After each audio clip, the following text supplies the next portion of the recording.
2025 Chevrolet Corvette avtomobil olamida sport ruhini, zamonaviy texnologiyani va yuqori darajadagi dizaynni birlashtirgan afsonaviy model sifatida yana bir bor e'tibor markazida turadi.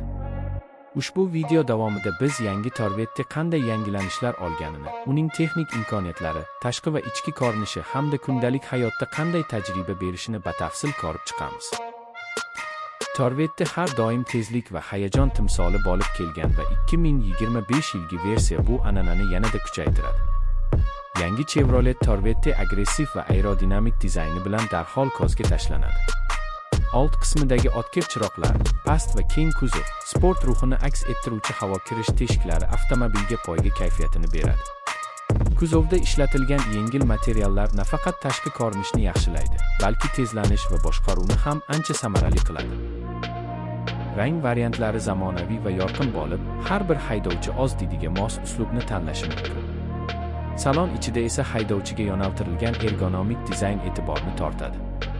Raqamli asboblar paneli, katta sensorli ekran va yuqori sifatli materiallar sport avtomobil bo'lishiga qaramay qulaylikni ta'minlaydi. O'rindiqlar tanani yaxshi ushlab turadi, uzoq masofalarda ham charchoqni kamaytiradi. Multimedia tizimi tezkor ishlaydi, smartfonlar bilan integratsiya oson va audio tizim toza hamda kuchli ovoz beradi. Texnik jihatdan 2025 Chevrolet Corvette kuchli dvigatel variantlari bilan taklif etiladi. Yuqori quvvat va aniq sozlangan transmissiya avtomobilga tez va silliq harakatlanish imkonini beradi. Osma tizimi sport va kundalik haydash o'rtasida muvozanatni saqlaydi, burilishlarda ishonchli boshqaruvni ta'minlaydi. Tormoz tizimi esa yuqori tezliklarda ham xavfsizlikni birinchi o'ringa qo'yadi.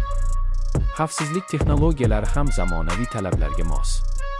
Haydovchiga yordam beruvchi tizimlar, barqarorlik nazorati va aqlli sensorlar yo'lda ishonchni oshiradi. Yonilg'i samaradorligi sport avtomobil uchun maqbul.